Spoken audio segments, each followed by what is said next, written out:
got to a certain point where I knew, like, oh, I'm going to stick with reffing. Like, this is just working out for me when it shouldn't be.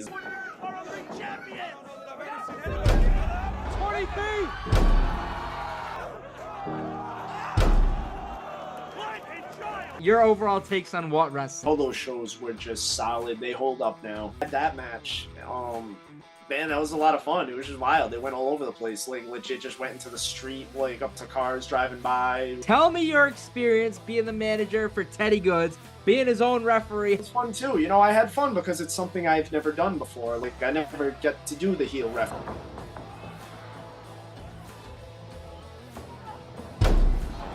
There's no reason that dude shouldn't be on TV every week. He's so much better than people realize. Cody just joined the Bullet Club. This dude's on a different level than everybody else. So he asked me to ref that match.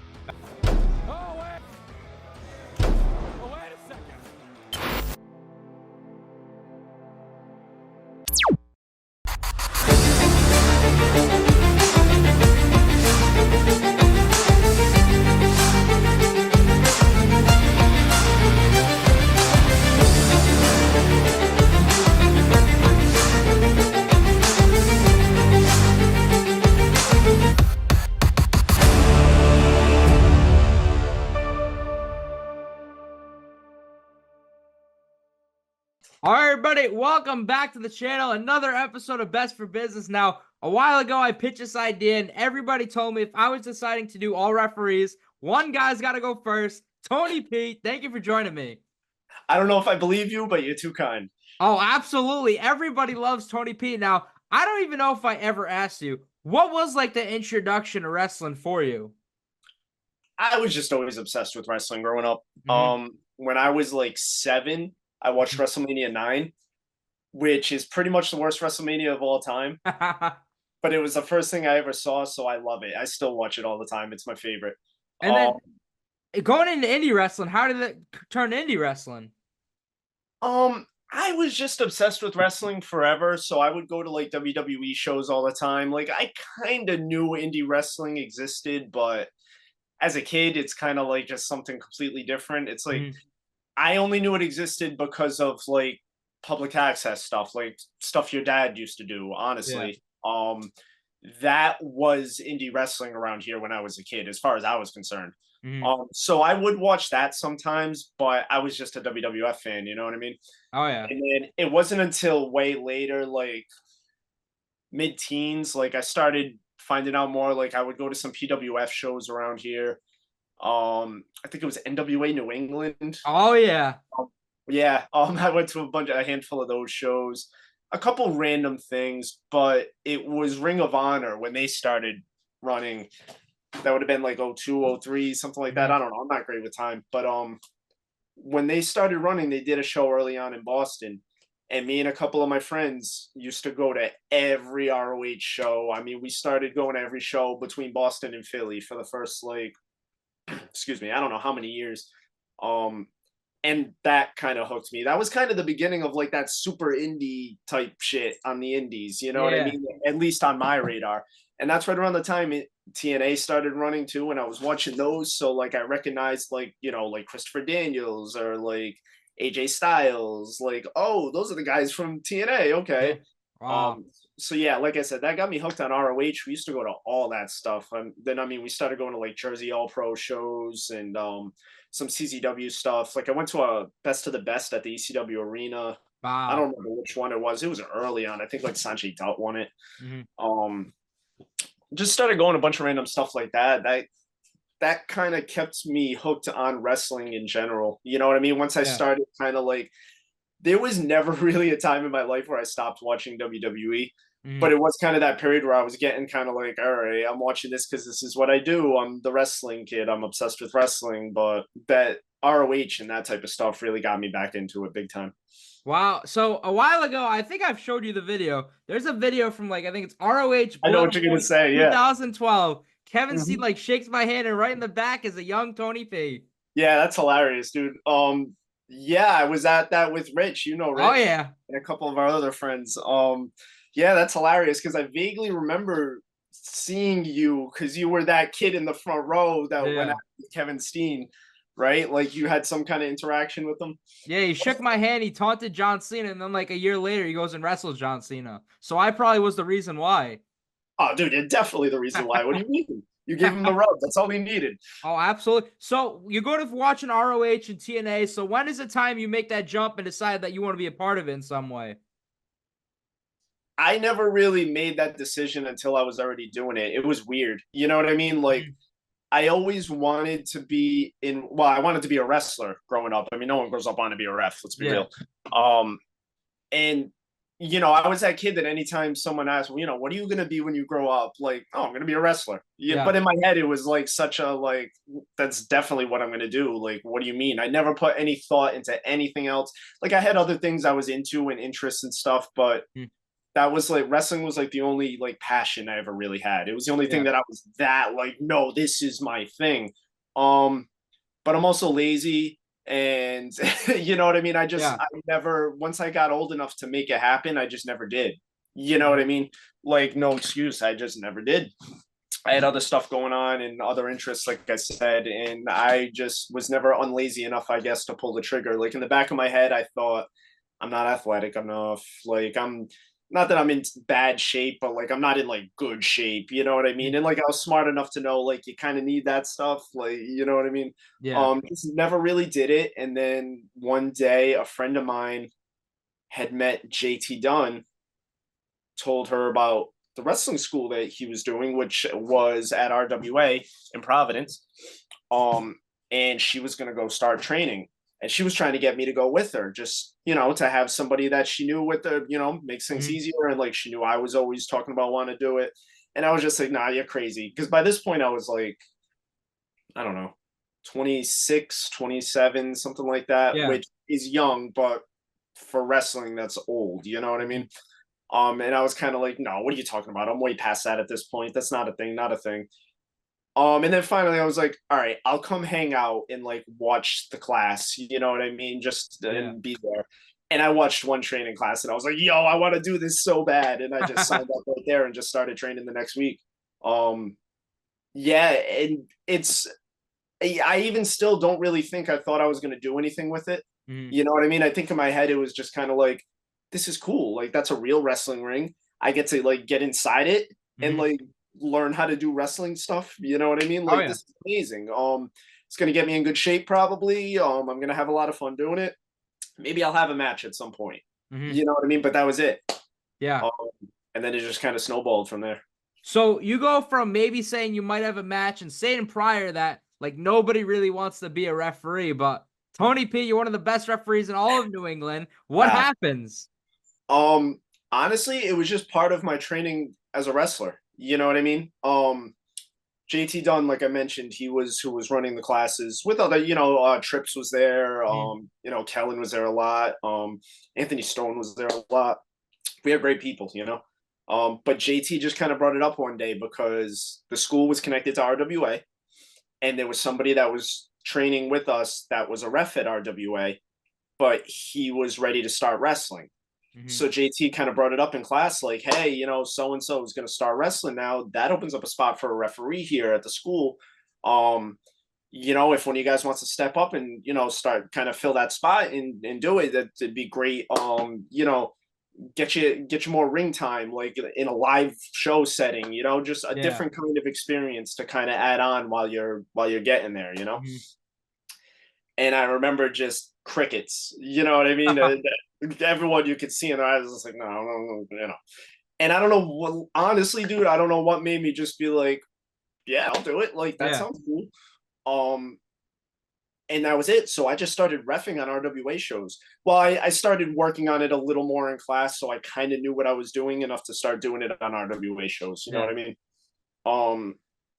And I don't know, man. I don't know how to explain it, but once I started doing it, I just really enjoyed it. Nothing I ever would have put any thought to before that. But once I started doing it, it was a different kind of experience. You know what I mean?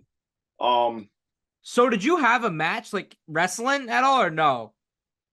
Not really. I mean, no.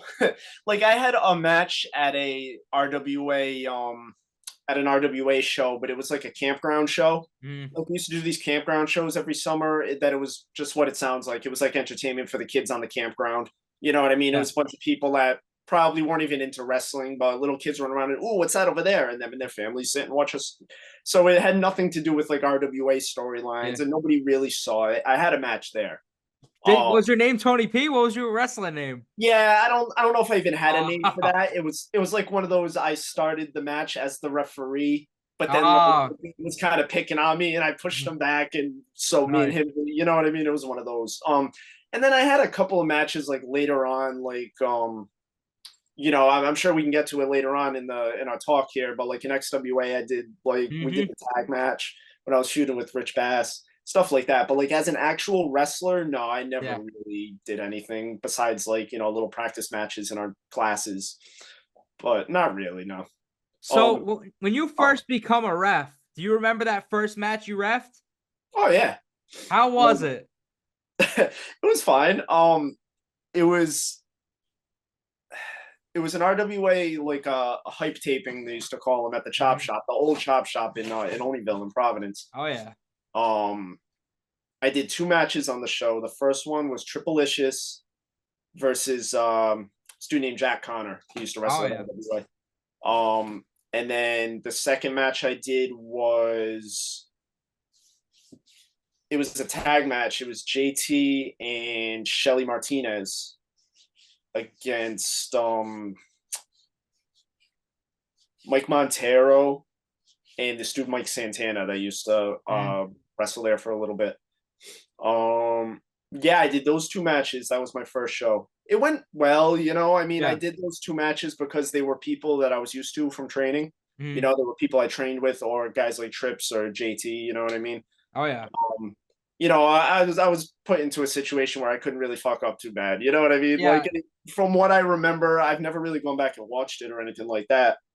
I'm sure looking back at it now, I would not want to watch it. But at the time, I remember it going well enough. You know what I mean? Like I was lucky enough, I think, when I started. I mean, I definitely wasn't good when I started by any means. Nobody is. But I think I was passable. You know what I mean? Yeah. For the most part.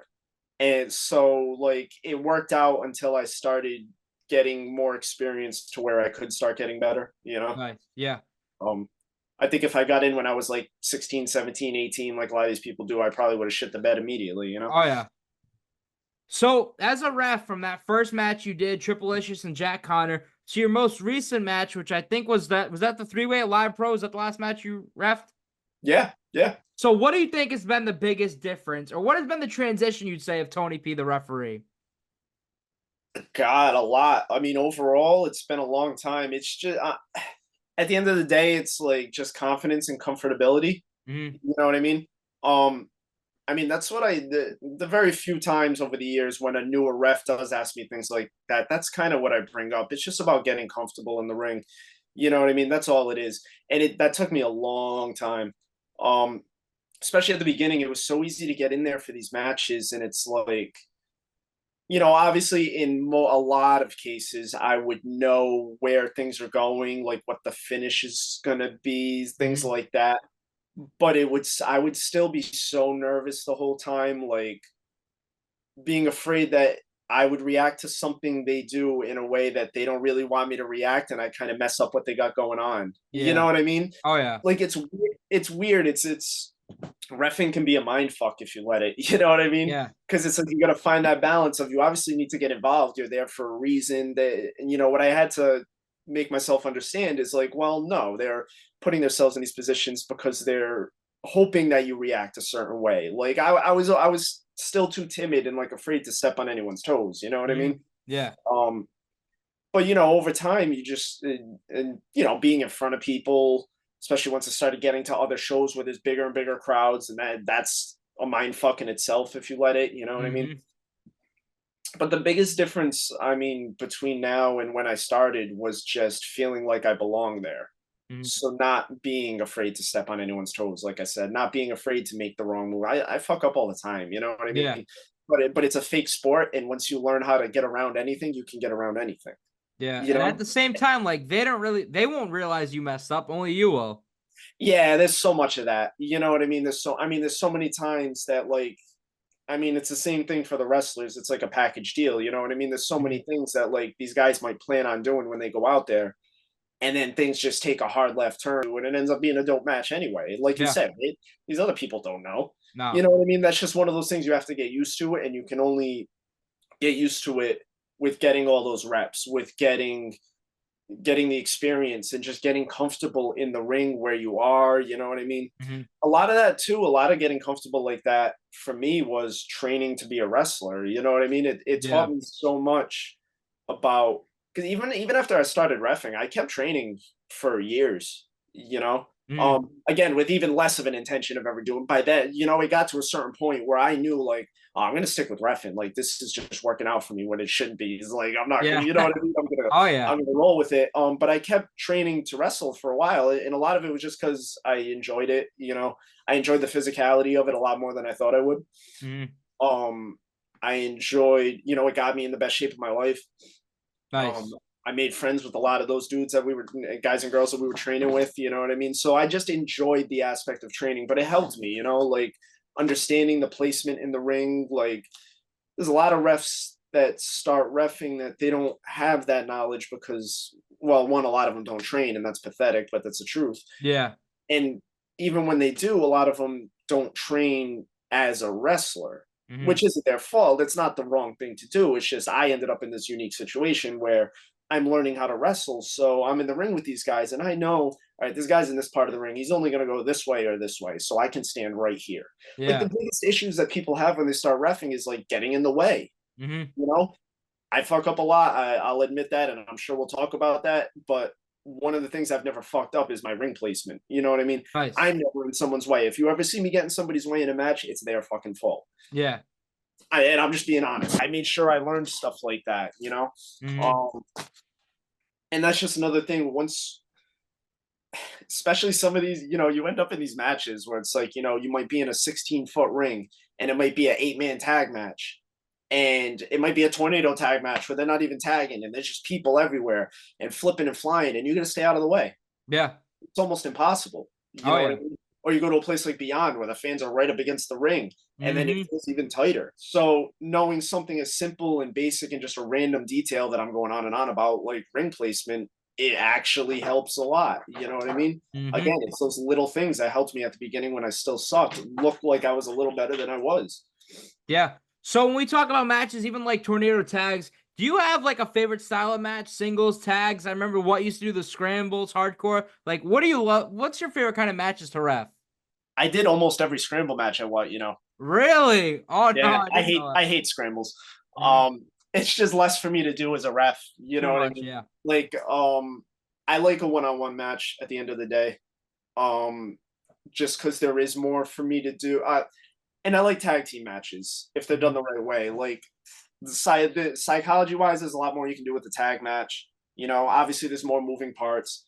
Um, Unfortunately, being on the indies like we are, like tag matches get wild and people don't love to tag and people are in the ring for like 2 seconds. So that got frustrating, especially when I was doing a lot of those type of shows for a long time with, Mhm. those like, and I'm not saying it as a negative at all because that shit's amazing. But Mhm. those style matches where fans don't give a shit about tagging in and out, right? They just Oh want to see no. people go nuts. Um, so in that case, it's not as fun. But like a good tag match or a singles match, the other stuff once you get into the gimmicky matches and like even just like a no TQ and stuff like that can be fun in its own right. There's different things, but just from me, from a having fun standpoint, there's more I can do and get involved with if there's rules to enforce. You know Mhm. what I mean? Oh yeah. So when like a scramble match, that's literally just a stay out of the way and count the pin eventually. You know what I mean? Mhm. So those matches are wild. Like some of those matches are wild. I did most of them. I think I only didn't do like one or two. Um, That's still impressive. oh, dude, they're wild and they're fun as hell. Just because that's the other part of ref, and I get to watch these matches closer than anybody. You know what I mean? Oh yeah. It's tough though because I can't get too into that because then But Mhm. those scramble matches, yeah, I can kind of grab a corner and just stand there and just watch this wildness the whole time. So they are fun. But Yeah. as far as just refing, I like just a regular one-on-one match. Nice, nice. So I was doing a lot of research. I want to talk about some certain matches. The first one, I don't know how many you've done. Tell me about Okay. reffing a Young Bucks match. Yeah, I did a couple, like 2 or 3, not a ton, but they used to Mhm. come to Beyond when I was there.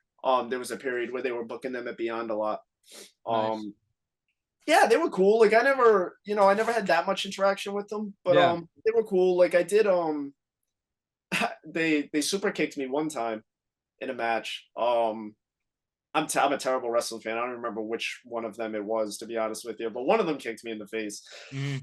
It was cool. Like I wasn't even supposed to ref that match, and I think once they brought up in the back that they wanted a ref bump, that's gotten me so many spots as a ref because refs either don't want to take a bump or they don't know how, and Really?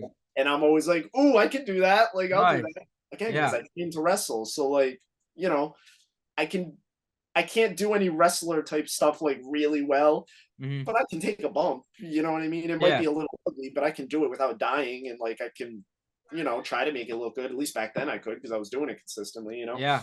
So I remember I think it was JT was like, "Oh, one of my students is a ref here. He can bump. Like just let him do it." Mhm. I think mostly just because he knew like I would enjoy that shit. You know what I mean? Because Yeah. that's fun. So they were like, "Oh, okay, you do it." Yeah, it was cool. We did a little spot, went in the ring after him, and kicked me in the face. Yeah. So it was cool. Yeah, like I said, Nice. I didn't interact with them much outside the ring, but they were those matches were easy because they were so over at that point that Mhm. everybody just ate. So yeah, everything they did, the crowd ate up. You know what I mean? Mhm. So but yeah, it was cool. They were cool. And then to go along with not only the certain names I want to ask you about, but like being a part of the business for a while, you've got to see like the transition for a lot of the guys. Like the two guys I was looking at some of the old Beyond Wrestling matches for, and I think there might have been other companies too. You got to ref some early matches for guys like Keith Lee and Ciampa, right? Yeah, I mean Ciampa, they weren't really early for him, but they were early for me. Mhm. Yeah, But it was before like he got signed and stuff like that. You know what I mean? yeah, Yeah. Um, Yeah, man, Ciampa was awesome, man. He was on another level even back, you know what I mean? Even yeah, before he went to WWE and stuff, he was so good. But he was awesome, dude. I like yeah. he was great. And I think he warmed up to me after a while too, so that made me feel good. Nice. Um, but yeah, again, we weren't boys or anything. Like we didn't get to know each other that well. There was no relationship like that. But yeah, I ended up reffing a lot of his stuff. A lot of Beyond, but like other places around too. He was kind of all over the place for a while. And Yeah. he was cool, man. Like I liked getting in the ring with guys like that. Like I said, because it's just like as a fan, it's like, yo, man, this guy's work is so good. Like it's just cool being a part of that. Oh Um, yeah. Same thing, Keith Lee, man. Keith Lee was awesome. Got along with him a little better. But I was a little better by the time I came around him. You know what I mean? Keith Lee was cool as hell, man. Yeah, he even rode with us a few times here and there. I ended up doing a lot of his stuff too. Yeah, the first match I did of his, I think, was at Limitless. He wrestled Jeff Cobb. Wow.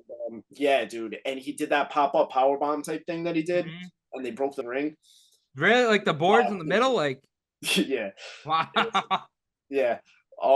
Man, he was cool as hell. Like I knew Keith Lee was cool because like the first time I met him, he was just in a locker room off to himself playing a Game Boy, playing Pokemon. Nice. I was like, man, that's my kind of people. Like Yeah. that's me, man. Like I love it. So yeah, like again, we didn't become like boys or anything, but he was cool. Like I said, we did ride to shows a couple times here and there. Like a bunch of us used to fill a van and ride to New Jersey. He did a couple of those trips with us. He was cool, man. Yeah. He's another one. Like man, he should be world champion everywhere. You Yeah. know what I mean? Like I'm not man, who am I? But I didn't get my champion. That dude was so good. Nice. Now, I remember I was going through your Instagram, and one of the I forgot the exact words, but you talked about one of the coolest moments you've had in reffing. It probably still is. Was reffing a Hardy Boyz match. Tell me about Oh that. yeah, it's the Hardy Boys, man. Come on, Yeah. that's crazy. Yeah, that was at Top Rope. Wow. Um, Really? Who they wrestle? I want to say that was. I'm almost positive that was Brandon Webb and Frankie Vane. Okay. Yeah. I'm pretty sure. Mhm. I hate that my memory is the worst. It's kind of depressing sometimes, but I'm pretty sure that's what it was. Yeah, man, top rope. They used to bring in a lot of names, like a lot of random names. So it was fun working there. Like I got to work with guys like the Boogeyman. Yeah, like that's cool as hell. Oh Like yeah. X-Pac, Oh yeah. Billy Gunn, Chavo Guerrero, like some of the cool, like Vader. Like, come on, Vader's another one that hated me. He tried to fight me in the middle of the match, but oh, dude, that was wild. But I deserved every bit of that. But I thought Vader was gonna kill me.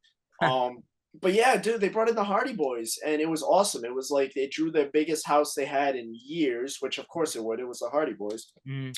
And it was, if I'm remembering the timeline right, it was like right around the time that Matt started doing the broken, Yeah, it was. I saw right? that. Yeah. Like it was kind of right after that, and he Yeah. started blowing up Hmm. because it was like they booked him, and then between that and him showing up, like it was like a way bigger thing. You know what I mean? It was Yeah. Oh wild. yeah. I remember the show starting like 2 hours late because their meet and greet was just never ending. You know what I Wow. mean? It was Was this at the insane. PAL or no? No, this was at I want to say it was like Bristol Community College. Is Okay. that a thing? Does that sound right? It's Yeah. something like that. It was in like because it was in like a school auditorium basically. But I Mm. mean it was huge. I want to say they drew like, I don't know. I'm terrible at judging that kind of stuff, but like I was told it was like around 1,200, I wouldn't be surprised. Oh yeah. something like that. So, but yeah, it was like the ring was on a stage and then all the seating up on one side. You know what I mean? Nice. So it's Yeah. kind of weird. Um, but yeah, no, they were cool. Super easy match from my end. You know what I mean? Because that's the thing, guys like that is like you get nervous working with the big names like that because it's Mm. like, it's the Hardy Boys. Like Oh they've yeah. literally done everything you can do in wrestling as a tag team. Like they've been as over as any tag team could ever be. Like like it's wild. So it's like you get nervous going into matches like that, but those are almost always the easiest matches to ref because those guys aren't giving you a hard time. You Yeah. know what I mean? And they know what they're doing better than anybody. So it's like it works itself out. Yeah, it was a lot of fun, man. He did some weird shit after the match where he bit my hand. Oh. Did, you know. Um yeah, it was cool. It's just one of those things, it's like I was saying, I don't remember a lot of stuff, you know, and it's Mm. sad. There'll be people that I'm like, oh, I never worked with them, and then I'll come across a thing on YouTube and I'm like, oh yeah, you did. Um, but obviously something like that, those are the kind of things I remember, like Yeah. getting in the ring with guys that I grew up watching, Hmm. like that never gets old to me. That's still like to this day, certain guys like that I'll get in the ring with, and I'll have those moments of like, this is insane. Like, I can't believe I'm doing this. Like, Yeah. 7-year-old Tony would like lose his mind. You know what I Yeah. mean? It's crazy. And then the other match I wanted to talk about, I don't know if you've done multiple for Cody Rhodes. I did two. Um, both matches he wrestled JT. Nice. So they had a match in Pro Wrestling Magic in New Jersey. Was that And the one where he did like the trunks and everything? what trunks? With Brandy's face on him? Yeah. Yeah. Dude, that was awesome, man. He had so much fun with that whole build up. He was doing like the The promo? Stardust promos. Oh yeah. Dude, I remember that whole time period. He was just like, because that was big for him. You know what I Mhm. mean? Like, Cody was Cody. He'd Mhm. I remember he just joined the Bullet Club in New Japan. Yeah. I remember he came back and he was talking to us about like trying to figure out how to do this. He's like, I don't, you know what I mean? He's like, Yeah. oh, this is new to me. I got to get used to this. Um, yeah, man. I just I pretty much ref all of JT's matches. It is what it is. Yeah. So I get to do that match. You know what I mean? Nice. And yeah, dude, it was awesome. That's one of the few matches I've ever done that I actually watched back. Oh, you Because don't watch your stuff back? nah, not really. I don't like seeing myself. Even looking at myself on the screen over here is kind of like, Yeah. Um, and like I used to when I first started because I Mm. thought I had to like study and get better. You know what I mean? Yeah. Um, it's just it's too easy to see all the wrong things that you do when you watch yourself. Does that make sense? Oh You yeah, know what I yeah. mean? And it's like, there's always something. So I watched something I did yesterday and pick it apart for all the wrong things that I did. But it's like I don't like it. I don't like it. I Yeah. can't watch myself. Um, but yeah, but dude, that match was so much fun. Cody's so, even back then, that was probably like 6, 7, 8 years ago. I don't know. I'm bad with time. That was a while ago though. Mhm. But he was so good. You know, that like he's easily one of the best wrestlers I've been in the ring with. And it's like it's one of those things, it's tough to really explain why. Mhm. It's just when you watch the way he does certain little things, it's like this dude's on a different level than everybody else. You know what I mean? So the first one was Pro Wrestling Magic. What was the second one? Limitless. Oh, that's right. You wrestled in there. So it was a few months later, and see, this is one of the things I'm more proud of too, because I wasn't supposed to ref the second match. Mhm. That was at Limitless. Same thing. It was with JT. I got there and said hi to Cody and kind of bullshitted with him for a minute. And he's like, "Oh, you were my ref from my last match with JT in New Jersey." In kind of bullshitting real quick, like a quick, "Hey man, blah blah blah." He kind of put two and two together and sort of remembered me. And I was like, "Yeah, actually, that was me." So he asked me to ref that match. That's awesome. Yeah, and I'm, being realistic, I'm sure it wasn't because like, "Yo, you're the best ref I've ever had," but he remembered me, remembered the match from before, and at least felt good enough about the job I did to be like, "Yo, I definitely want you tonight because like I don't know these other dudes and I know you're not gonna fuck my match up." You know what Nice. I mean? And they had a lot of moving parts and like a lot of, there were a lot of spots for me to be involved in. Mhm. So it was a lot. So yeah, so that's always a good feeling, obviously, when stuff like that happens and someone asks you to ref their match, you know what I mean? That's Yeah. cool. And I mean, it was another awesome match. I got powder in the eyes. He he hit me with the disaster kick. Oh yeah. Um yeah, man, it was a lot of fun. And I love taking bumps. I love taking big bumps from people, you know what I mean? So just to be able to take that was cool. So Tony P has been a part of so many of my favorite matches to watch, but there's one match that even sticks out to my dad too. My second ever indie show. Walk me through it. JT Dunn versus Josh Briggs. This is the one where they go in the middle of the street. Tell me about that. Were you in there when they went in the laundromat too? I was outside the laundromat. I didn't Okay. really go in, but I was just kind of watching from the outside. Mhm. Yeah, man, that was fun. That was what was that? That was It live was somewhere prov, like downtown Providence. It wasn't Ogie's. It was somewhere else. but that was like live prov wrestling. Oh yeah. Okay, yeah. Man, those shows were just different. Man, I don't know. That was Sully. I've been in Sully's the a good, middle of the street and everything. yeah, Sully's a good dude, man. I don't think he really is very involved in wrestling anymore. He's got Yeah. other things going on, but he was a good dude, man. He used to run those shows downtown all Hmm. like regularly, and they were so different from everything else. You know what I mean? Hmm. It was mostly people that weren't even wrestling fans. It was probably half and half by the end. You know what I Yeah. mean? It was in like some dive bar downtown, this little tiny place, and a lot of the guys just did different gimmicks, like made shit, did weird. There were like a lot of weird gimmicks that they made up. Oh It was, yeah. yeah, it was a lot of nonsense, and I say that with respect because it was a lot of fun. I like stuff like that. Hmm. But it was a lot of nonsense. You know what I mean? Those shows were fun Yeah. for different reasons. But yeah, I remember they had that match. Man, that was a lot of fun. It was just wild. They went all over the place. Like legit, just went into the street, like up to cars driving by who probably thought we were all weirdo crackheads fighting Now, over were you guns. technically like a crossing guard? Because did traffic stop when you guys were in there?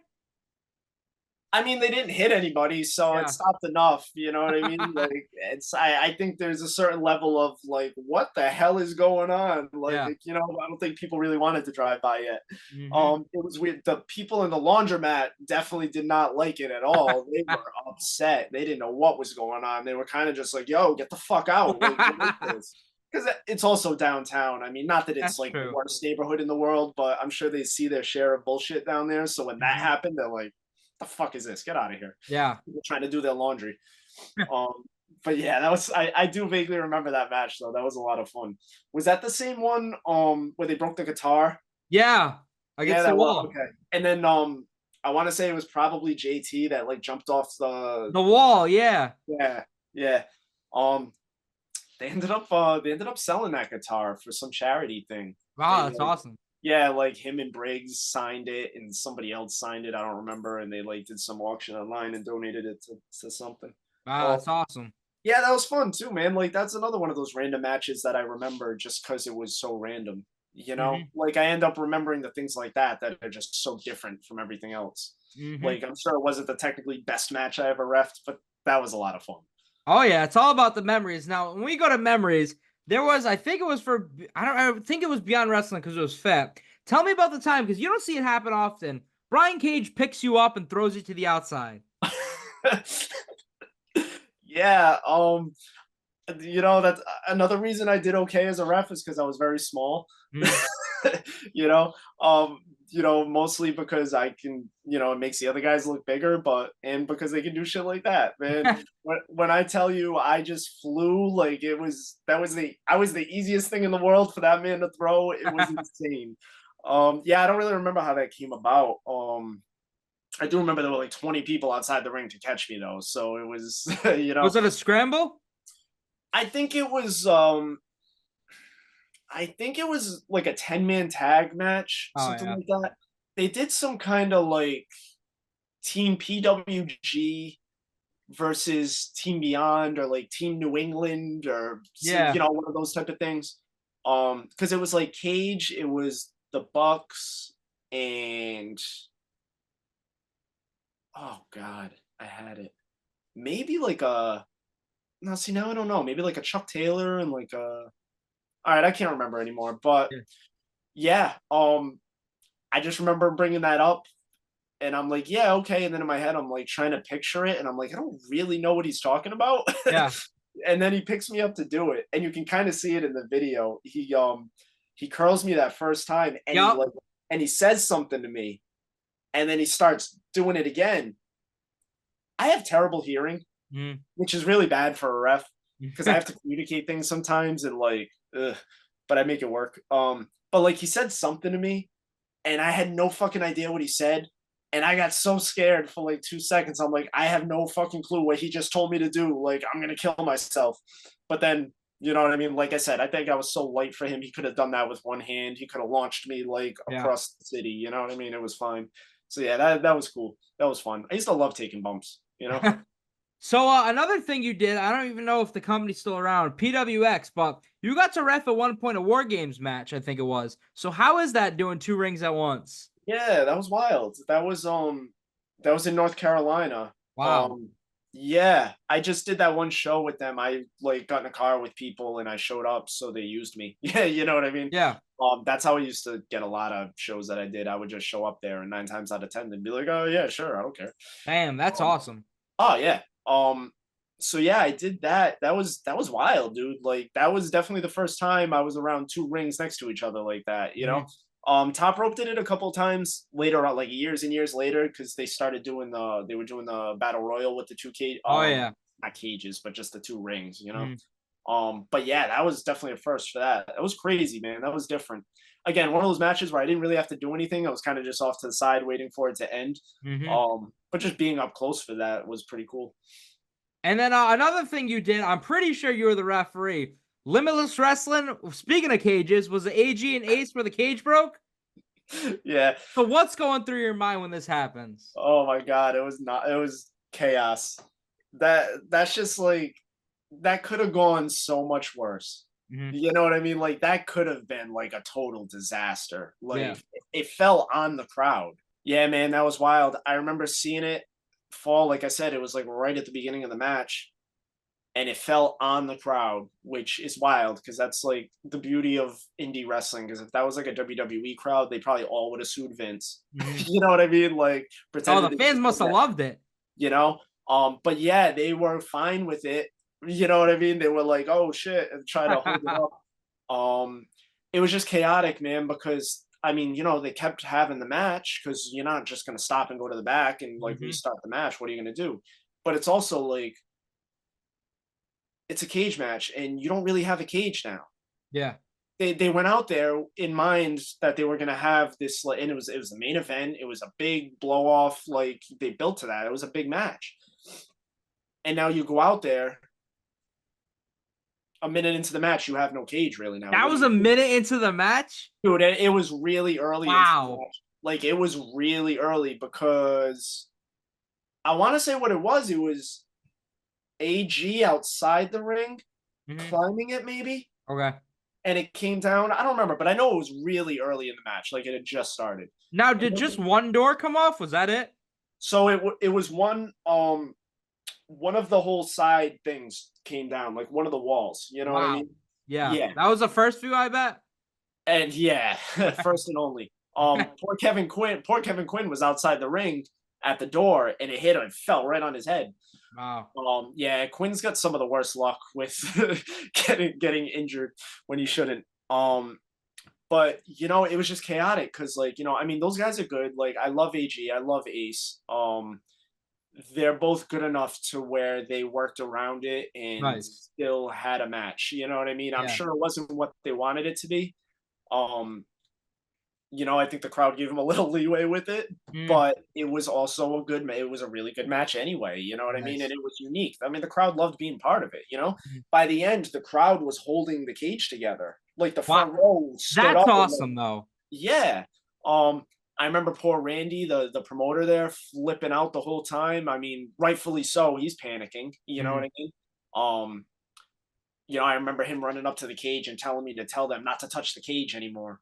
And then they're still climbing all over it because the fans are holding it now. So they're like, "Nah, we're doing this." Yeah. It was just a lot of running around trying to figure out what to do and trying to keep it all together.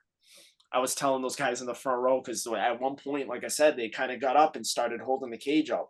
And I remember telling them, like, "Hey, if you're going to do that, just hold that with your life. Like, you need to really," and they did. And it worked. It was cool, man. And Yeah. it's So memorable. Like, it was on, someone sent me a clip. It was on Ridiculousness. really? Oh, I gotta look that up. Yeah. Yeah, I mean, I've never seen it Yeah. on there, but someone sent me like a cell phone clip with it on Facebook one day, like years ago. So I did see like a little clip of it on there, so that's funny. Uh, Yeah, man, that was wild. I'll never forget that. Now, also talking about Tony P and cages, I didn't even know, so I didn't know the history. There was a photo online of Bobby Cruz, was it, throwing you into a cage? Yeah, that was XWA. What was it like? He was a heel or something like that, and that's how it happened, or? Yeah, they were doing. I wasn't even really working for XWA back then. I would do like random shows here and there. Probably if one of their guys couldn't make it, I don't really know. Like, I did a couple, but I wasn't there regularly. But I remember them doing some kind of storyline like that for a while. It was like I'd say it was like a ROH versus XWA type of thing, and Bobby Cruz was kind of running it, and he was there a lot. Like, he was like the main heel for the stable type of thing. And yeah, I don't really remember the specifics behind the match or even who was in it or anything, but I was like the outside ref. I was on the outside working the door, and someone was about to win, and yeah, he just came out and grabbed me and threw me. I do remember after him being like, "Oh, you were so easy to throw. That was great." I'm like, yeah, my smallness wins again. But yeah, that was fun. Bobby Cruz was always cool to me. He's a good dude. I like him. I know me and you talk about it. Tell me about XWA, and I think even we can go for RWA for hype.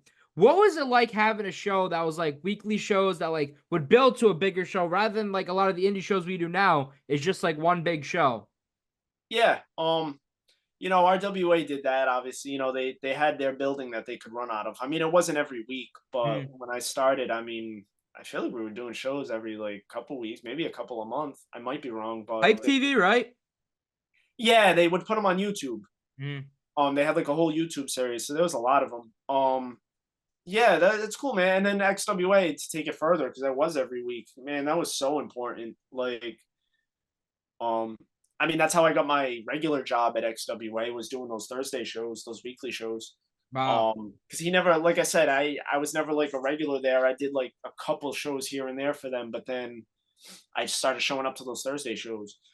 I remember I showed up there one time just to watch. I don't even remember what match. Just a couple of my boys were having a match, and I remember like not working that day or something, and being like, "Oh, word, I'm gonna go hang out and watch that."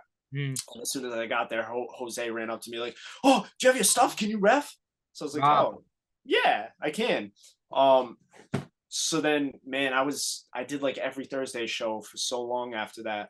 A lot of times I was the only ref. Like, there was a stretch of probably like a year where I was like the only ref at those Thursday shows. So I would just do the whole show. You know what I Yeah. mean?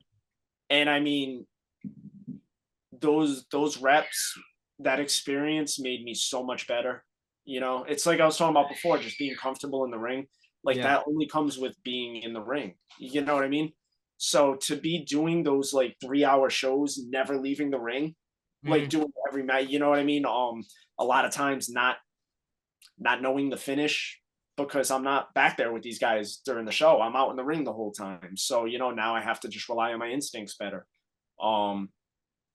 You know, it helped me a lot with my relying on my instincts, not doing things just because I know where they want to go with the match, doing things because I know psychology wise, this is going on right now, and it would make a lot of sense for me to do this so they can do this. Or I think they're trying to go here. Let me bring them here. You know what I mean? Yeah. I know that doesn't make a lot of sense to a lot of people, and that sounds vague, but to me, it makes sense. Yeah. That's all that matters. Yeah, right. This isn't for other people. It's those shows helped so much, man, because it got me those consistent reps, and it was literally every week, you know. And I mean, you know, some of them were whatever, but some of them were really good shows too. Like he was bringing in names for some of those Thursday shows, you know. Oh yeah, I worked with your boy on one of those shows. Your favorite wrestler of all time, Shawn Spears. Yeah, man. I worked with a lot of random names on a Thursday in Warwick. Like that's cool. Warwick's and then I remember he was doing like, what was it called, Super Throwdowns or something. There were some shows that were like bigger ones. Yeah, he branded them a little different after a while, like the bigger ones. You know what I mean? Yeah, something like that. Super Throwdown. I don't know. Yeah. But yeah, that got me my regular job at XWA. Wow. You know,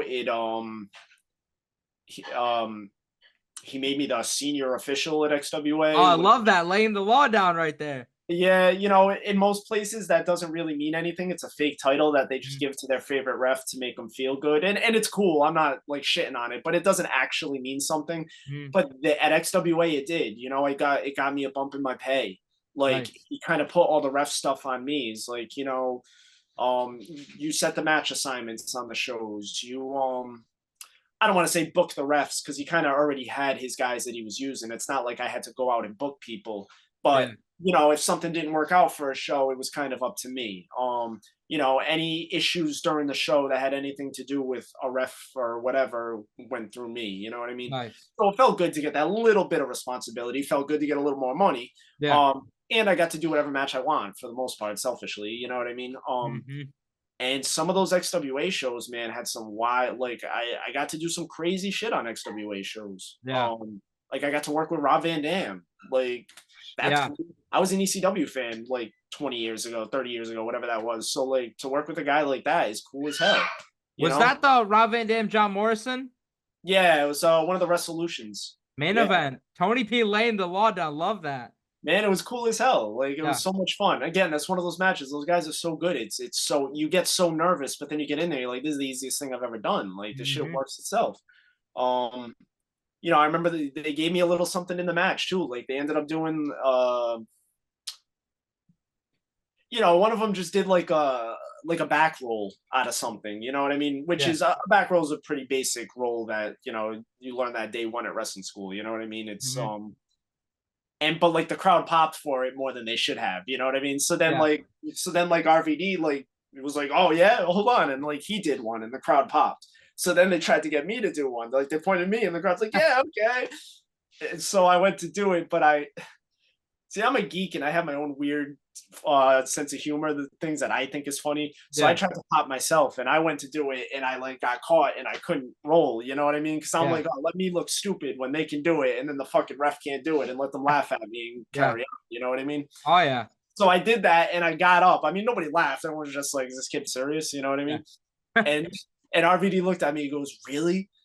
And I was like, my bad. I said, I can do it. I just thought that would be funnier. Like, let you guys get over. And he's like, nah, do it. So I did one for real. And, you know, I got the little, yay, whatever. And then after the match, I remember John Morrison telling me, he's like, you know, he was kind of like, what was that about? And, you know, I told him, I was like, I don't know. I thought it would be funny if you guys could do it, but I couldn't. Like, you guys are the wrestlers. I'm just a ref. Like, I try to, you know what I mean?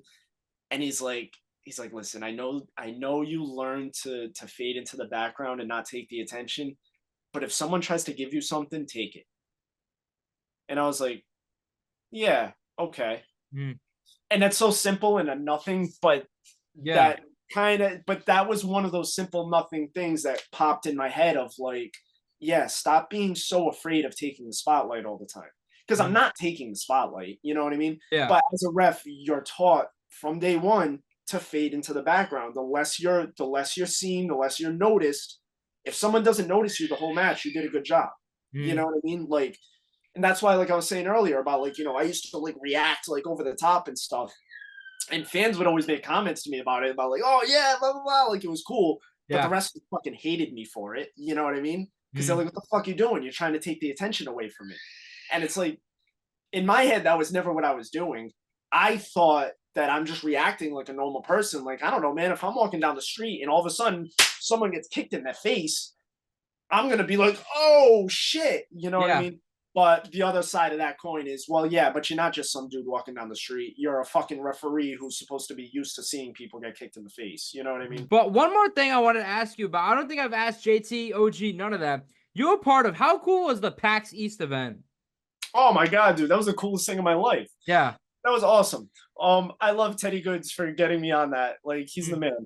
man. That was such a fun experience. I love video games, you Yeah, know? that's why I wanted to ask you about that. Yeah, like I always knew about PAX, but I'd never been, you know what I mean? It was cool. It was for WrestleQuest.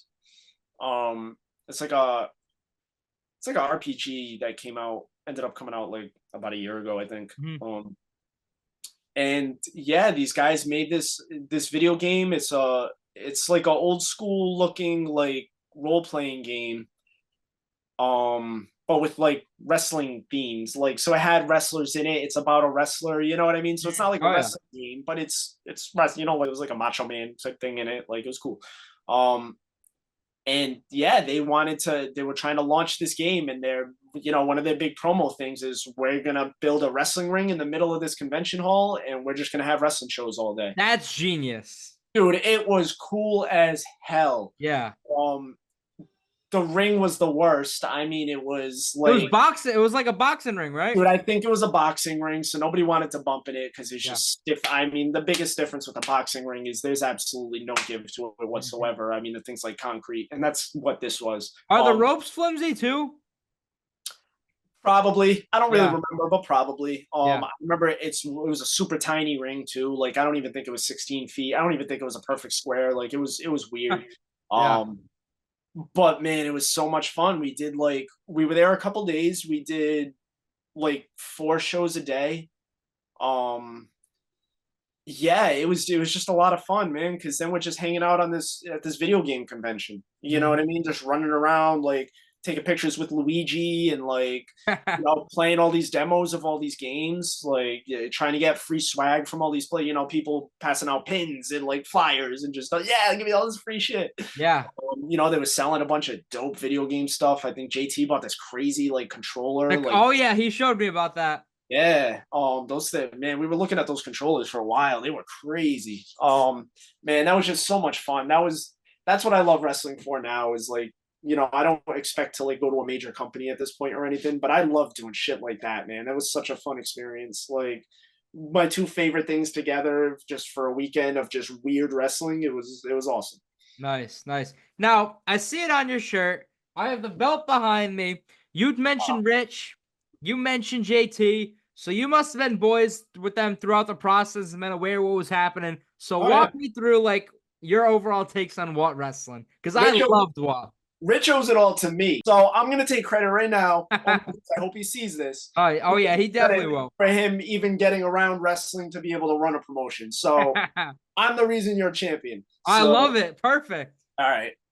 Nah, man, what was like easily some of the most fun shows I ever did. Um, Obviously it helps because like they're all my boys. Mhm. You know what I mean? Um, it was at Fat. I absolutely love Fat. It's close to my house, and it's just an awesome venue. I mean, those shows. I mean, Fat was a big part of the reason that Beyond had that special feel back in the day. You know what I mean? Mhm. And I mean, Beyond, I'm not taking away from Beyond. I'm not saying it's just because of Fat, obviously, but like Fat gave it that first like dope vibe feel. You know what I mean? Yeah. Like, that building was just perfect for wrestling. I loved it. Um, so to be able to go back there, like set it up a little differently, so it had a different feel, but it was still the same building. That was cool. all those shows were good, man. Like, yeah. they were all good. Like, there was no dud shows. I mean, there was some better than others, but some crowds better than others. But all those shows were just solid. They hold up now still. I loved all the little thing. It had its own unique thing. Like, you brought up the scrambles. We started every show with a scramble match. Like, simple little thing like that, but that became a signature of what everybody Absolutely. knew. Oh, the first match is going to be a scramble. You know what I mean? They were always like dropping surprises showing up. Like, they didn't announce everybody that was on the shows. You know what I mean? Like, that first match of the first show, I think Teddy Hart came out as a He was a surprise, and then I think it was the second or third scramble. Zach Wentz, he joined. Yeah, yeah. They love doing stuff like that. The locker room, everybody got along. It was, I mean, that makes it sound like most locker rooms, everyone doesn't get along. It's not like that, but it was a dope vibe in the locker room. Like, it was chill, but everybody took their shit real serious. We had the promo spot set up in the back. Like, we had enough room in the back to set up, you know what I mean? So we had like a little gorilla position for the dudes that are getting ready for the next match. We had a promo area with the backdrop set up and a spot where people could come right after the match to do promos. We had little viewing spots with TVs so the guys could watch the matches. Like, it was very comfortable atmosphere at those shows. I was reffing with a couple of my favorite people that's always good too when it's a crew of refs that are on the same page and they're getting along and don't have ulterior motives and don't suck at what they do. You know what I mean? We used to just take turns with the main events. You know what I mean? Like, who did last show? Bass did the last show. All right, this is Jack's turn this month. It's my turn. You know what I mean? Yeah. Like, man, yeah, those shows were so much fun. Like, I wish it was still going. Yeah. You have right over here. I've got all these T-shirts, man. I got like every color over here. Well, at the end of it, Rich only gave me, I think there was just one shirt available. Oh, really? Yeah, dude. I have like I have a green one. There's a purple one. There's a red one. The orange one. Oh yeah, but I didn't get the orange one. But yeah, I think there was an orange one. This is my favorite though. I like this one the most. I don't know why. Like, I've worn this the most, but like, it's good quality, so it held together. I like the colors. I want to say that was what too. Might have been.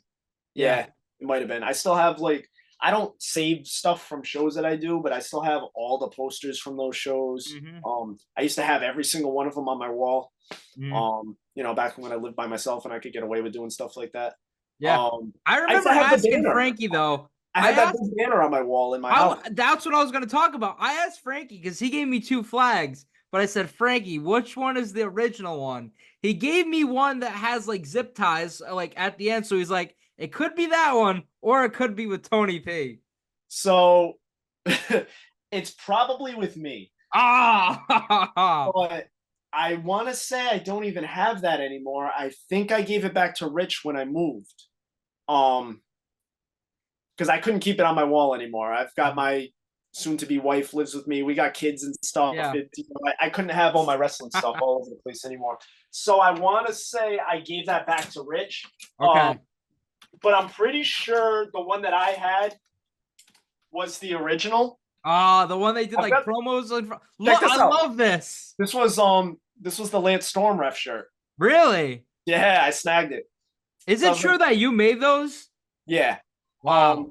But that's why they've fallen apart and stuff. Like, I didn't do that great of a job. Like, they held up for a couple months and then it's they got these patches to sell at the shows. Because they got all that stuff before the first show started. So I was like, Rich, give me like, I don't know, give me a few patches. I want to try it. So I just tried it on one of my ref shirts. And yeah, I did the all I did was put it on the front and then I tried to cut out the logo to put it on the sleeve. That's it. Yeah. Oh yeah. My video classic. The only thing is though, I didn't do that great a job because after a couple months it started like fraying around the one that I cut and it kind of came off. But I was always a fan of that, dude. Nobody differentiates their ref shirts. You know what I mean? So I did the one and I showed them. I was like, look, can we just do this with all the ref shirts? Like, there's only 3 of us. Like, shirts are like $20 each. We can get them for. It's not that big of a, and they did it. And I love it. It's little things like that make it look so much cooler. You know what I mean? Yeah. A lot of places do that. Like, I don't know. Can't think of any really off the top of my head. you got to ref a What Championship match last year, one of the best matches ever. There's a new What Champ, not JT, it's me.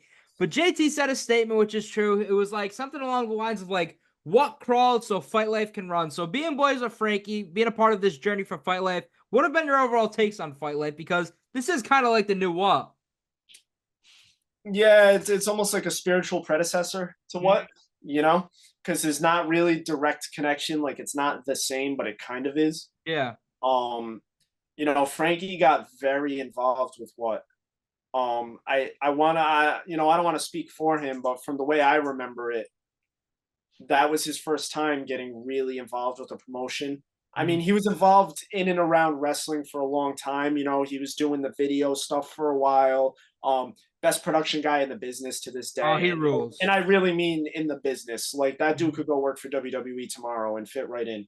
Yeah. Like it's people that know Frankie's work and how good he is will tell you the same thing. Like he's just that dude's so good. I can't say enough good things about Frankie. You know what I mean? Just a genuinely good dude. He works his ass off. Legitimately has the best intentions all the time, Nice. From what I can tell. He's just a good dude. But yeah, what was the first time he really started getting involved like that? So that probably lit a fuse for him, Yeah. Oh yeah. Everybody's got that itch. Yeah, I remember when Fight Life started, just the way you could tell how excited he was for it. Like he's another one. Like he has a plan for it. Like he has a vision for what Fight Life is. It's not just like so many people start one of these like a small promotion somewhere. Just I don't know. I'm gonna have a dope wrestling show, and then next month I'm gonna have a dope wrestling show, and it's like okay. But like he's got a vision in mind. Like he knows, who his champion is going to be for how long, who he wants to put it on next, and he'll deviate if it makes sense to. Yeah. But like he knows where he's going. All the programs going on at Fight Life, like he has a vision for it. There's something in place. It's not just you wrestle you, and if it's a good match, like to talk shit to each other in a promo, and then have a tag match, and then we'll come back and you can pick each other's up. You know what I mean? It's he has a literal idea in place for everything. I think JT helps out a lot. With like booking ideas and stuff like that. But I know it's at the end of the day, it's Frankie, like I said, Frankie knows what he wants, and like I love Fight Life, man. It's one of the few places I still work. I don't work too many places anymore, but those shows are so much fun, man. Yeah. And somebody mentioned this whole time, so many times so far in this podcast. Tell me about your relationship with JT Dunn, because you've known him for quite some time now, right? Yeah. Like I said, he was the one running the school when I started training. Wow. I mean, I wouldn't have a career in wrestling if it wasn't for JT. Like I'll say that 100%. Like I owe him everything. Nice. There's been nobody that's pushed me harder in the right way, you know what I mean? Nice. Obviously it started off, he was my trainer. And I was lucky because he was never like a referee or anything like that. So sometimes, a lot of these wrestlers, even the most knowledgeable wrestlers, are these guys that have been around forever that are, that you can trust their opinion, don't necessarily know what to tell a referee. You know what I mean? Not all of them, it's scary how many of those type of guys don't even really know how they can use a referee properly. Yeah. You know what I mean? Yeah.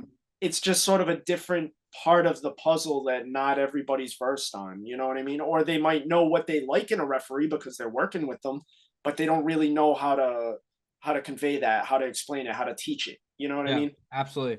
Well, from day one, he was like, oh no, you got to do this, like you do this in this situation because of this. You know what I mean? It's like you can see it in his matches because I mean he uses refs a lot with different things. You know what I mean? You know what I mean? More than anything. Yeah. I used to jump in the car with him a lot. I mean, a lot of the reasons that I was so busy early in my career, like bookings wise, was because I would just get in cars with him. Like he was getting, but like I started traveling with him when he was starting to blow up, I think, you know what I mean? Yeah. And I used to just go to shows with him, and half the time I wasn't booked, but I would just show up and just introduce myself like, oh, hey, I'm so-and-so, I'm a referee. I just, I rode with these guys, blah, blah, blah. Mhm. And then, he'd be like, oh, yeah, he's one of my students. He's a great ref. You should give him a shot. And that would usually be enough for them to be like, yeah, all right, do his match. Yeah. You know what I mean? I mean, I remember I was only reffing for like a month or two. Like, I probably only did a couple RWA shows, and I jumped in a car with him and a bunch of guys, and we drove down to Florida, because they were booked on a FIP show. It was like a double shot, like a Friday and a Saturday or something like that down in Florida. And I just went down there with them, and Nice. I had no idea what I was doing. I was brand new, you know what I mean? Like I said, I probably did a couple RWA shows at that point, and that was it. And I showed up, and the same type of thing. He's like, "Oh yeah, he's one of my students. He's reffing. Blah blah blah blah blah." And they were like, "Yeah, all right. You can do the dark match if you want. It's like a scramble match." So Nice. like, because like I said, scramble match relatively easy for a ref. If Oh, yeah. So I did it, and it was fine. You know what I mean? And then afterwards, he's like, the promoter was like, "Oh, yeah, good job." I'm like, "Oh, thanks." And he's like, "Go talk to the guys in the main event. If it's fine with them, you can do that match." Wow. And it was JT and David Starr Mhm. against Rich Swann and Roderick Strong. What an easy night. Yeah, again, I'm sure if I watch it back now, I'd be like, "Oh, what the fuck was I doing?" But Yeah. from what I remember, it went well enough. So that the next show, same thing I was talking about before about being like the only ref that wants to take a bump sometimes. The next show, the next night, I was there hanging out. It was in like Miami or something. I don't even remember where it was. And they needed a ref bump in the main event. Yeah. And I think JT was like, "Oh, my boy can do it. He knows how to bump. Like, he trains all the time. Like, he can do that easy." So I did that. It was Roderick Strong, because he had turned heel the night before in that match, that tag match. Yeah. So he was wrestling Trent Beretta. And it was some sort of finish where like he blatantly just got disqualified, like he hit him with a chair. I'm like, "Don't do it." Yeah. And he does it. So I disqualify him. And he comes at me like, "Hey, bro, I told you." And he gave me that like the rock bottom backbreaker that he does. I can't remember what he calls it, but it looked awesome. Like, it looked like he killed me. But yeah, that's what I mean, man. I used to just jump in cars with him, and I would get dope opportunities like that. You know what I mean? Yeah. And again, that's why I was able to progress so quick, because I was so busy. Like, I mean, I would do like, I'd have consistent weekends where I'd have 4 shows a weekend. You know what I mean? Like, I had nothing else going on in my life at the time. So it was easy to just hit the road like, "Oh, wow, where are you booked this weekend? Word, can I come?" You know what I mean? They loved it because I can drive, so it takes a load off of them, and I'm putting in the initiative, so people kind of want to give you a shot. It's those stereotypical things they tell you to do when you start training. But I mean, he was great for letting me tag along with shit like that. You know what I mean? He's always good. I mean, to this day, not like past tense, but like, he'll pick apart everything in a good way. You know what I mean? Yeah. Like, he'll give me feedback on everything. Like, I can bounce things off of him and get like good conversation off of it. You know what I mean? Nice. Like, just recently, like, he said something to another ref about like something they should be doing differently. And I was like, "Wait, really? Like, why?" Like, I was kind of on the other ref side. You know what I mean? And he explained it in a way that I'm like, "Wow, that's literally going to change the way I approach that situation." And it's a situation that comes up almost every match. You know what I mean? It's like he has that kind of mind where he can say things in a way that makes sense. And he knows what he's talking about. You know what I mean? He's good with that stuff. I owe him everything, man. He's done so much for me. He's championed me to anybody that would listen. I've gotten so many spots because of him, and I'm not afraid to admit it. You know what I mean? Nice. So I mean, to this day, I pretty much ref all his matches if we're on the same show. One, because he likes me, he's comfortable with me in the ring with him. And 2, like, I'm at this point, I know everything he does too, so it makes things easy. And he's so good in the ring too, man. He's so underrated. You know what I mean? Like, he's like, I mean, don't get me wrong, he's gotten to levels and he's gotten recognition and stuff, but not nearly as much as he deserves. Like, there's no reason that dude shouldn't be on TV every week. You know what I mean? I don't care. He's so much better than people realize. It's ridiculous. But he's got a great mind for it too, man. I mean, that's why What was such a success. Like I said, I know he helps out a lot with Fight Life. Yeah, man, I can't say enough good things about him. You know? Yeah. So let's go back earlier to what we talked about. We talked about we were going to eventually mention him. The time comes where Tony P gets in the ring. Now, first, is it you and Kellen, or first is it the other one with like JT, Buddy Costa, Vinny, Frankie? Oh God. The one with Kellen was first, I think. Okay. I'm pretty sure. It's the only one I really count, honestly. Like the other ones, like that tag match, that was fun. I remember that, but it's not like I was doing much. You know what I mean? From what I remember, I kind of stayed on the apron, came in for a tag. Like I think I speared like Buff Dad and got out of there. You know what I mean? Yeah.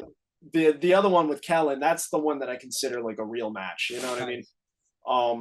Man, that was so much fun. I mean, that stems from those Thursday shows.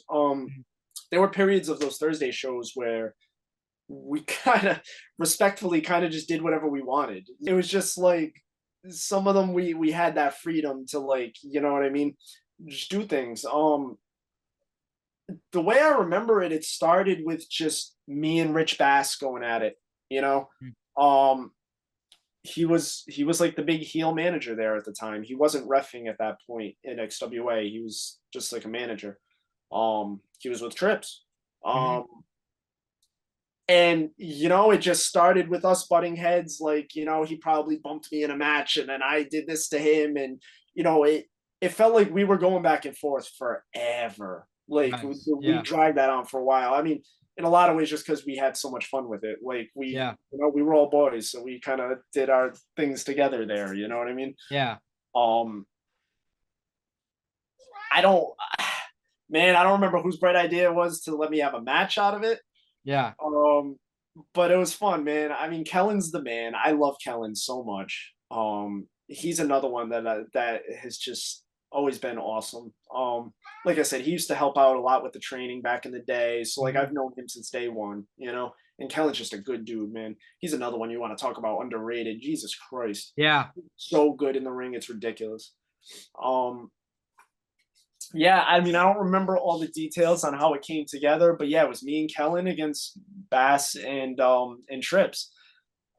It was cool because it's all people that I'm boys with, so I was comfortable with, you know, because I was a nervous wreck. I don't, you know what I mean? Yeah. Like I said, I know how to do things. Like I can take a bump, I can hit the ropes, I can do all that stuff, but not good enough to have a match, or else I'd be a wrestler. You know what I mean? Yeah. So I was just terrified that I was gonna mess everything up. I watched it back once. I wish I did certain things a little differently, but I thought it went all right. Like the crowd seemed to like it. You know, the crowd got into it after, like, they hated Bass, so that's how good of a heel Rich Bass was. That they wanted to, like, at the end of the day, they don't really care to see me win a match, but to see me like beat the shit out of Rich, like hit him with a long time coming. And actually pin him, just to see Rich Bass get pinned, you know what I mean? Nice. Like the crowd ate it up. They loved it. They hated him so much. I rocked him with that clipboard though. I hit him with the wrong side of it, fucked his nose all up. You know, I bled a little bit in that match. It was crazy. Oh, the ECW fan must have loved that. Yeah, man. That was an experience that I'll never have again. So it was like, man, I don't know. That's something I can always remember, you know? Nice. When my kid gets older, I can be like, yeah, look, your dad had a weird fucking wrestling match one time. Like, watch this. You know what I mean? Yeah.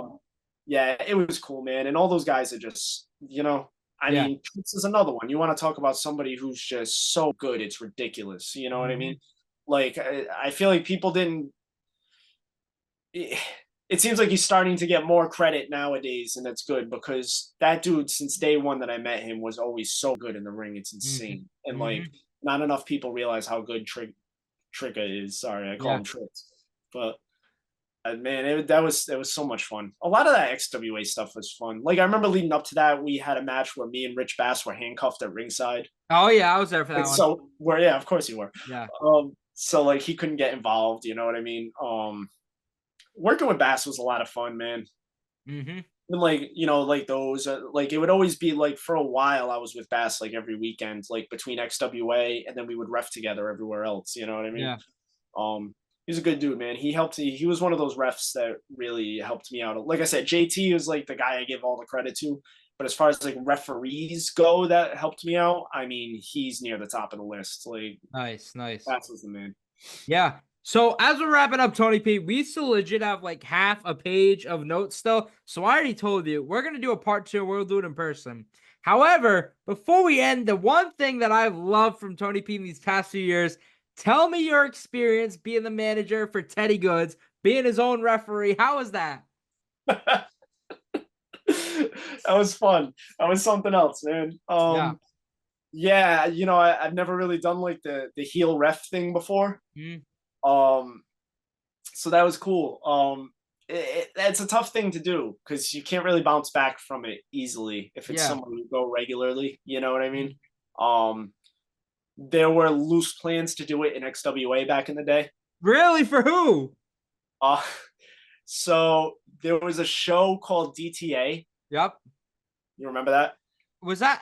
I forgot. Somebody was at that one. Maybe Kevin Nash. Yeah, I don't remember who, but somebody probably was. Yeah. And we wanted to. I can't remember who the champion was at the time, but JT was going after him to take the belt. Henry, maybe. Yeah, probably, or like Austin Theory or someone like that. And we wanted to, and that was like right after I did all that stuff with Bass and all them. So like, you know, the crowd still kind of knew who I was, and were kind of like had my back. You know what I mean? I don't want to say I was over because it wasn't like that, but you know what I mean. So I was like a baby face as much as a ref could, you know what I mean? Yeah. So what we wanted to do was JT was going to come back and have this match, and I was going to screw whoever the champion was and give the belt to JT. Wow. Yeah. But it just, you know, for whatever reason, I mean, for all I know, the reason could have been Mike was like, no. The way I remember it, though, he was down for it, and we were actually going to do it, but then they just changed their mind for whatever reason. Or it might have just been me and JT being like, yeah, we should do that. This is going to be great. Yeah. But in my head, that was the plan for a minute, but we just never did it. And it was perfect because the show was called DTA, Don't Trust Anyone. You know what I mean? Genius. Yeah. But yeah, so nah, man, I think at TCW, I feel like for that though, like the memories from that match was great. Even the second one too. Well, that's what I was gonna say. Like, and part of it too is just, you know, since I made that conscious thought in my head years back of like, all right, like I'm not really gonna take this any further. Like, you know, I've got a family now, and I just, you know, things.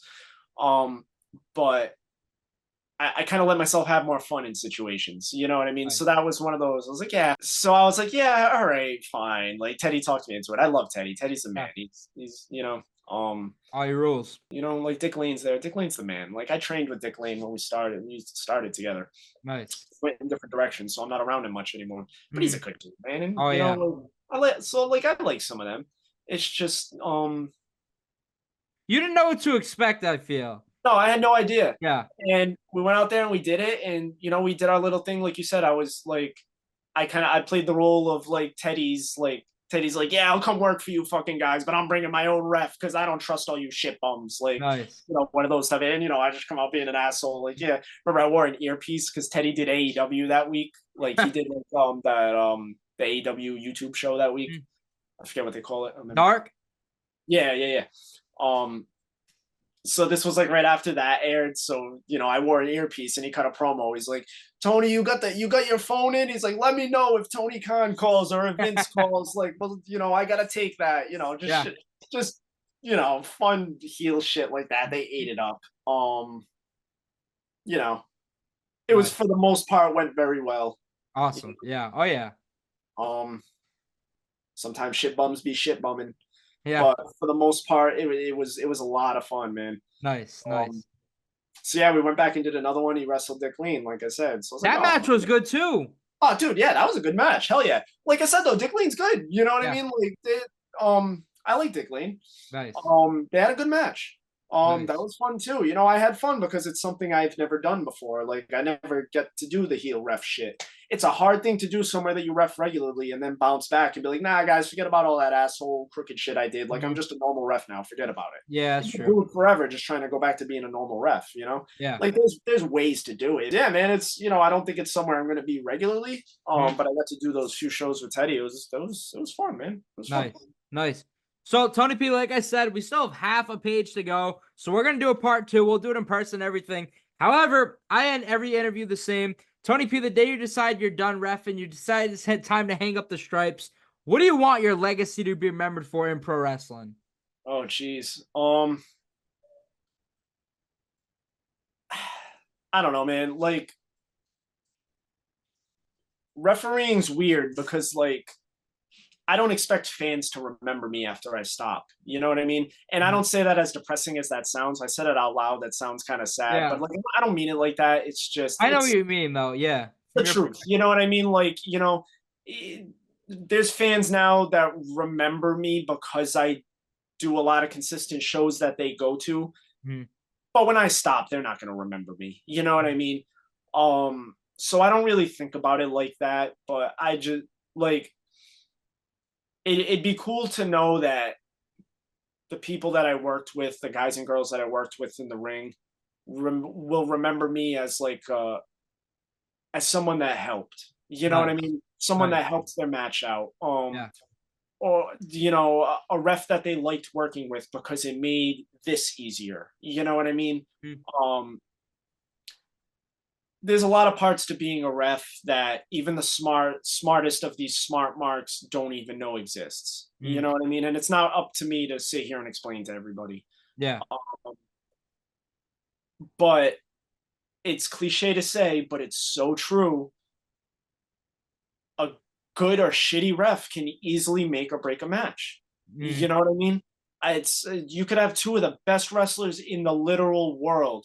If that ref sucks and doesn't take what they do seriously and doesn't know what they're doing, they're going to fuck that match up. And those two wrestlers are not going to look like the two best wrestlers in the world. Yeah. I'm not saying I make people look better than they are, but I like to think I help in a lot of situations. You know what I mean? I mean, there's matches that I know I've saved that people won't understand that. You know what I mean? Yeah. If we're talking about like a legacy or a reputation, I just want the guys and girls in the business that have been around me and that have worked with me to have positive things to say about me. Nice. Not even necessarily to put me over to everybody and be like, oh, who was really good? That fucking Tony guy. No, but just if they think of me, it to be positive. You know what I mean? I want them to think that I did things with the right intentions and that I brought something to the table that, like I said, either made their match better or helped them feel more comfortable in the ring or helped convey what they were trying to convey or something along those lines. If these people feel like they had a positive experience working with me. Well, Tony, I want to thank you for doing this. I want to thank you for everything over these years.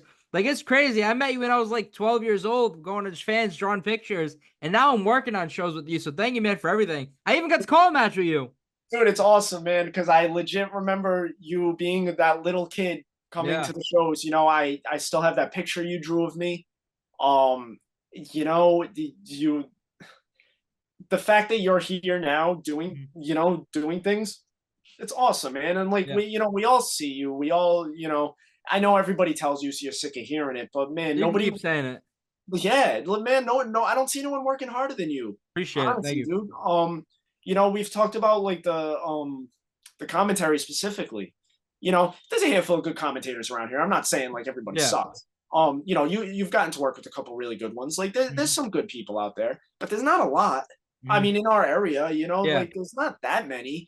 So for you to come in and got good quick for when you started doing it consistently. I mean, the sky's the limit, dude. Like you have so many different like paths you could take, and you have that work ethic, you have that drive. You obviously love it because you've been coming around forever. I remember the first time figuring out who your dad was. It blew my fucking mind. Was it at what? Or that was at what? Because he wore the jacket. Yeah. And the first show when Rich Shop, we bought tickets. He didn't let us in. Dude, I remember that exactly because I was there. and I seen you guys, and I used to say hi to your dad just because I would see him at all the shows and he was cool, but like I didn't know who he was, and he was wearing that jacket that day, the PWI jacket. And dude, I'm slow sometimes. I remember seeing him, and like I was busy doing something, and I was running by. I was like, oh, it was like a quick like, oh hey, what's up, guys? And I was running, and I remember walking away thinking, why the fuck's he wearing that jacket? Like that's wild. Yeah. Didn't think much of it, and then went back, and Rich was talking about how you guys couldn't get in. Yeah, like, we bought tickets. He didn't even put us on the list. Yeah, but just getting all aggravated, like Rich does, like, who the fuck cares? Just fucking let them in. Like, what the fuck are you talking about? Like, just let them in the fuck. It was just one of those going back and forth and back and forth. And I'm just standing there for a minute, and I said something to him about the jacket. It's like, yo, do you see the fucking jacket dude's wearing though? Like, it's that fucking Wolverine and Danger Boy jacket. And Rich, so you'll get there. He looks at me and goes, what are you, fucking stupid? Yeah. He had to explain it to me, and I was like, oh, all right.